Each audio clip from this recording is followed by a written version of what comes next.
4. Impotencia reflexiva, inmovilización, y comunismo liberal.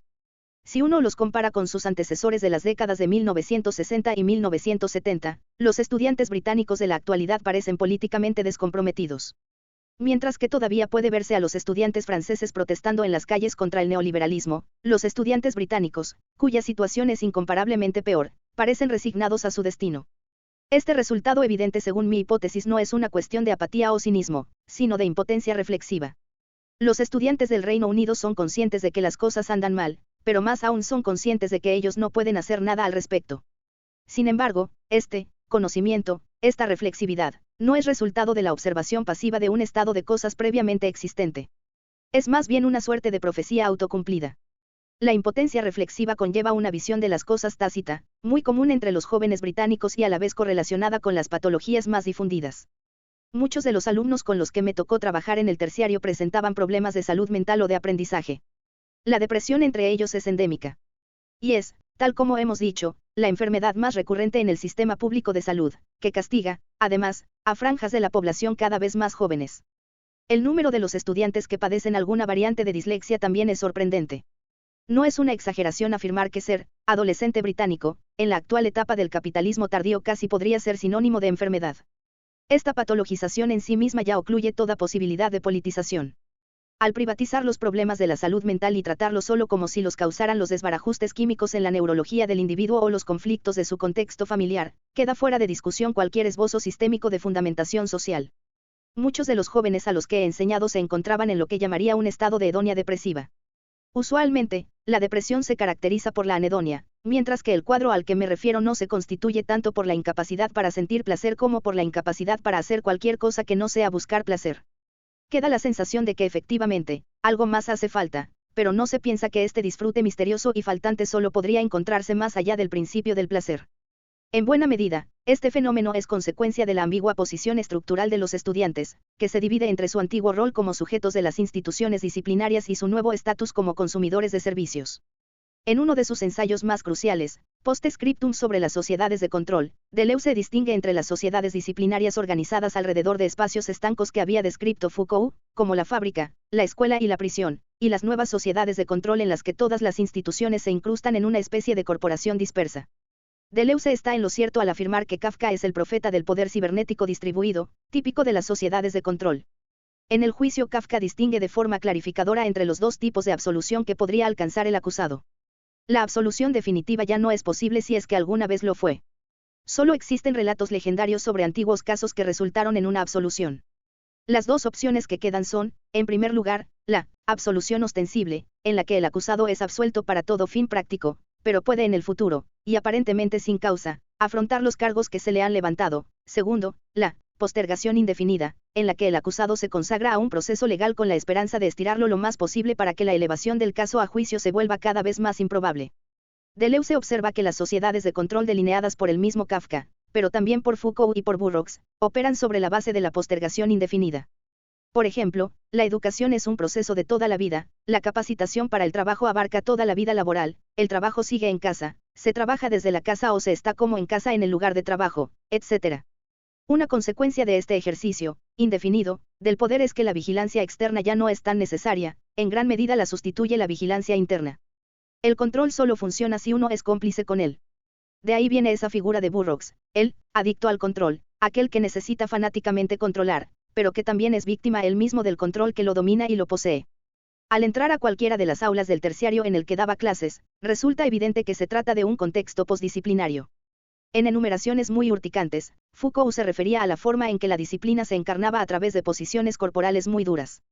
En nuestro terciario, en cambio, podrías encontrarte con que los alumnos se duermen sobre el escritorio, hablan casi sin parar, comen incesantemente snacks o, a veces, incluso comidas enteras. La vieja segmentación disciplinaria del tiempo se está rompiendo. El régimen semicarcelario de la disciplina se erosiona gracias a las tecnologías del control, con sus sistemas de consumo perpetuo y despliegue continuo. El sistema de financiamiento del instituto hace imposible rechazar alumnos o expulsarlos, inclusive si la dirección lo deseara. Los recursos llegan o no llegan de acuerdo con factores como el éxito en alcanzar los objetivos de desempeño, es decir, los resultados en los exámenes, la asistencia y la retención de los estudiantes. Esta combinación de imperativos de mercado y objetivos, definidos en términos muy burocráticos, es una típica iniciativa del estalinismo de mercado que hoy regula nuestros servicios públicos. Pero la falta de un sistema disciplinario no se compensa, para decirlo suavemente, con un aumento en la automotivación de los estudiantes. Los chicos son conscientes de que si dejan de ir a la escuela, o si no presentan ningún trabajo, no recibirán ninguna sanción seria. Y no reaccionan a esta libertad comprometiéndose con un proyecto propio, sino recayendo en la lasitud hedónica, o anedónica, la narcousis suave, la dieta probada del olvido, PlayStation, TV y marihuana. Si uno les pide que lean más de un par de oraciones, muchos, aunque se trata de estudiantes con buenas notas, protestarán alegando que no pueden hacerlo. La queja más frecuente es que es aburrido. Pero el juicio no atañe al contenido del material escrito, es el acto de leer en sí mismo lo que resulta aburrido. No se trata ya del torpor juvenil de siempre, sino de la falta de complementariedad entre una nueva carne, posliteraria, demasiado conectada para concentrarse, y la antigua lógica confinatoria y concentracionaria de los sistemas disciplinarios en decadencia.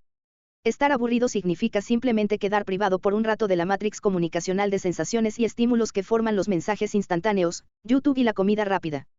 Aburrirse es carecer, por un momento, de la gratificación azucarada a pedido. A algunos alumnos les gustaría que Nietzsche fuera como una hamburguesa, no logran darse cuenta, y el sistema de consumo en la actualidad alienta este malentendido, de que la indigestibilidad, la dificultad, eso es precisamente Nietzsche. Un ejemplo, un día tuve que retar a un alumno porque siempre llevaba los auriculares puestos durante la clase. Me respondió que no había problema porque no estaba escuchando nada. En otra clase apareció otra vez con los auriculares, esta vez sin ponérselos y con la música a un volumen muy bajo. Cuando le pedí que la apagara me respondió que ni él podía escucharla. ¿Por qué alguien desearía llevar los auriculares puestos sin escuchar música o escuchar música sin ponerse los auriculares? Porque la presencia de los auriculares en los oídos o la certidumbre de que la música sonaba incluso si no podía escucharla resultan una ratificación de que la Matrix está ahí todavía, al alcance. Por otro lado, la anécdota parece un ejercicio clásico de interpasividad. Si la música estaba sonando, aunque el estudiante no la estuviera escuchando, el reproductor mismo podía disfrutarla por él. El uso de auriculares es significativo, una experiencia del pop no como algo que tendrá efectos sobre el espacio público, sino como una retracción al Edipod privado, un consumo narcótico que pone un muro entre el sujeto y la esfera social.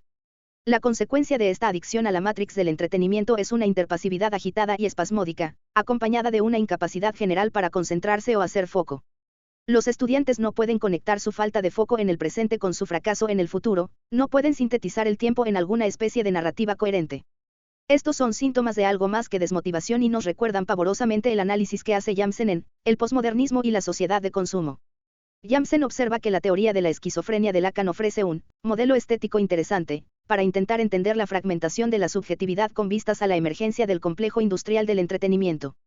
Con la destrucción de la cadena significante, dice Jamsen sumariamente, el esquizofrénico lacaniano queda reducido a la experiencia del puro significante material, en otras palabras, a una serie de presentes puros en el tiempo, desconectados entre sí.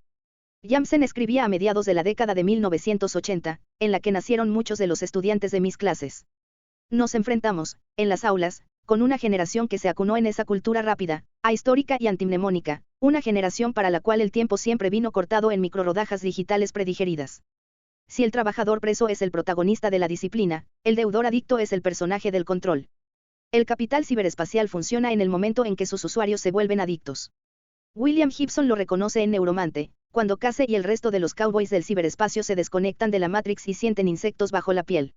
La afición de Case a las anfetaminas no es más que el sustituto de su adicción a una velocidad mucho más abstracta. Si algo como el desorden de déficit de atención e hiperactividad es una patología, entonces es una patología del capitalismo tardío, una consecuencia de estar conectado a circuitos de entretenimiento y control hipermediados por la cultura de consumo. Del mismo modo, lo que se conoce como dislexia puede no ser otra cosa que una suerte de poslexia. Los adolescentes tienen la capacidad de procesar los datos cargados de imágenes del capital sin ninguna necesidad de leer. El simple reconocimiento de eslóganes es suficiente para navegar el plano informativo de la red, el celular y la TV. La escritura nunca fue algo propio del capitalismo.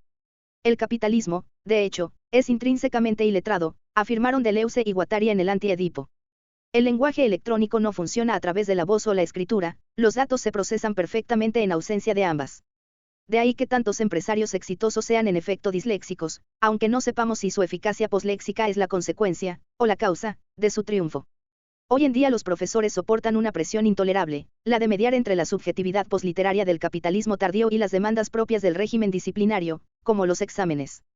En este sentido, y lejos de ser una torre de marfil que se mantiene a salvo del mundo real, la educación es más bien el motor de la reproducción de la realidad social, el espacio donde las incoherencias del campo social capitalista se confrontan en directo.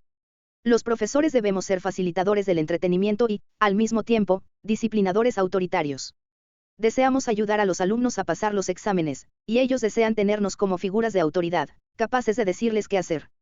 Pero esta interpelación del profesor como figura de autoridad es justamente lo que exacerba el problema del aburrimiento, o existe algo cuya raíz esté en la autoridad que no sea, de entrada, aburrido. Irónicamente, a los educadores se les exige el rol del disciplinador justo cuando las estructuras disciplinarias colapsan.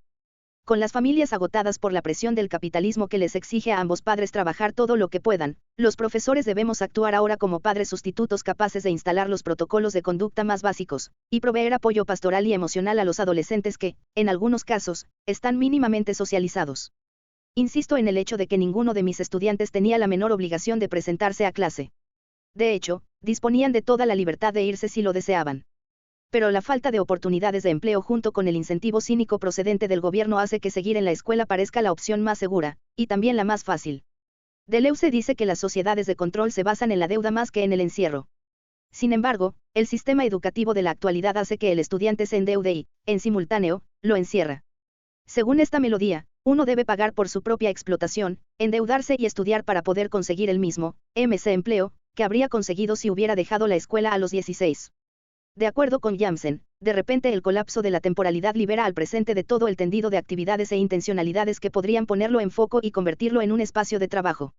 Al mismo tiempo, hay que decir que la nostalgia por el contexto en el que operaban las prácticas de viejo tipo es completamente inútil.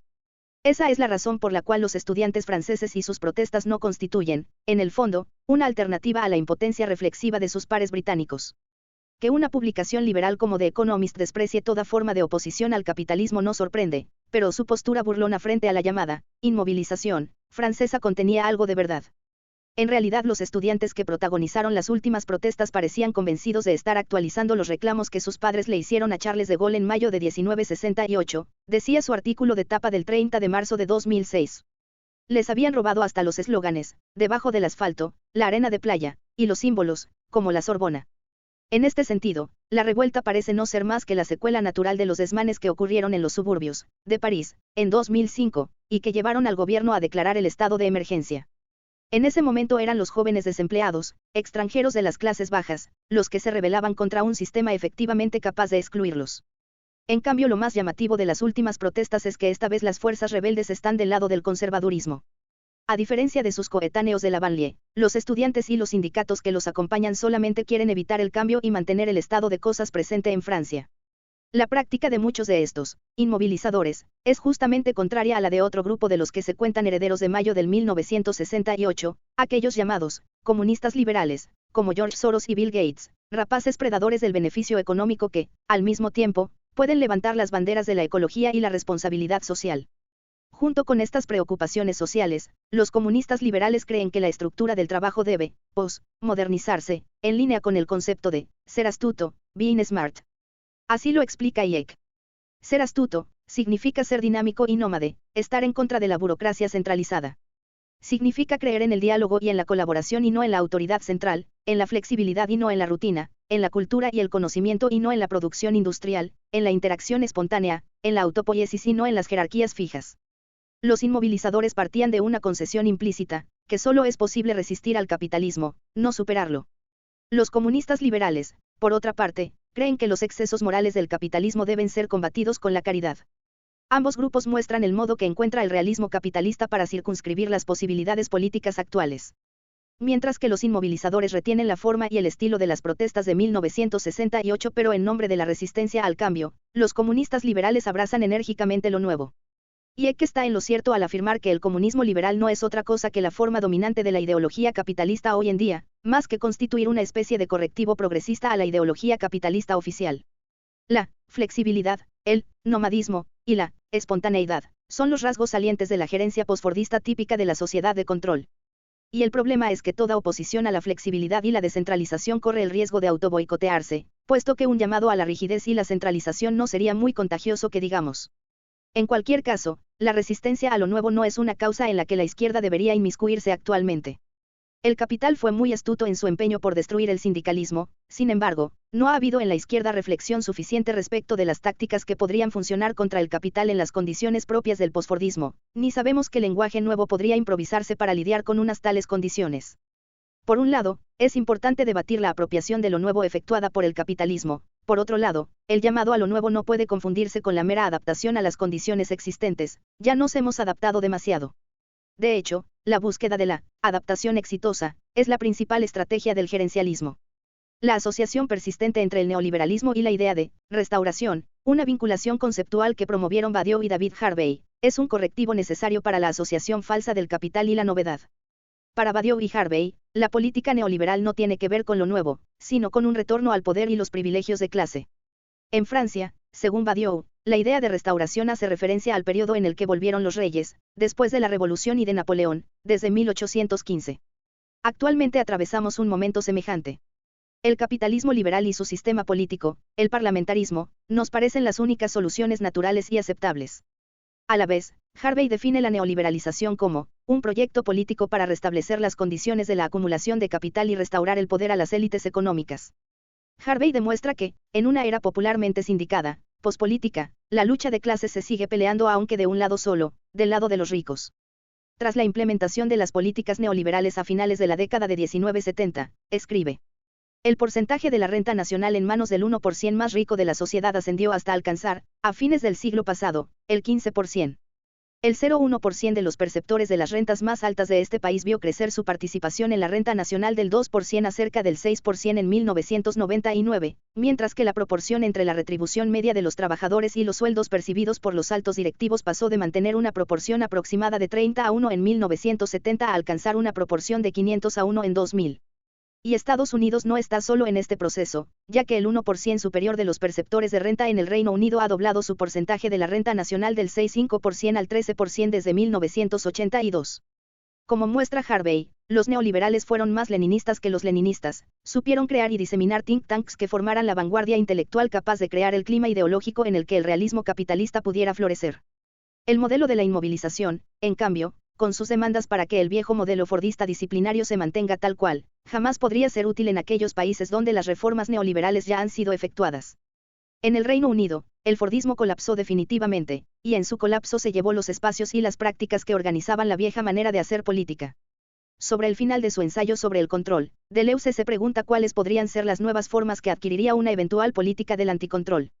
Uno de los temas más importantes será sin duda la ineficacia de los sindicatos, intrínsecamente unidos por su historia de lucha contra la disciplina que se ejercía en espacios de encierro, serán capaces de adaptarse o solamente dejarán lugar a nuevas formas de resistencia contra la sociedad del control. Podemos ya hoy en día percibir los trazos gruesos de las formas futuras de resistencia, aquellas capaces de amenazar la algarabía del marketing. Muchos jóvenes extrañamente se ufanan de estar motivados, de esta forma vuelven a requerir continuamente del aprendizaje y el entrenamiento perpetuos.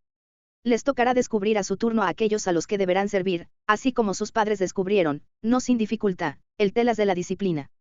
Lo que hay que descubrir es una salida del par de opuestos motivación-desmotivación, de manera que la no identificación con el programa del control pueda ser algo más que una apatía descorazonada. Una estrategia sería mover la agenda de la política de izquierda del foco tradicional del sindicalismo, el salario, a reclamos más propiamente específicos del posfordismo. Pero antes de seguir, debemos analizar con mayor profundidad qué es el posfordismo.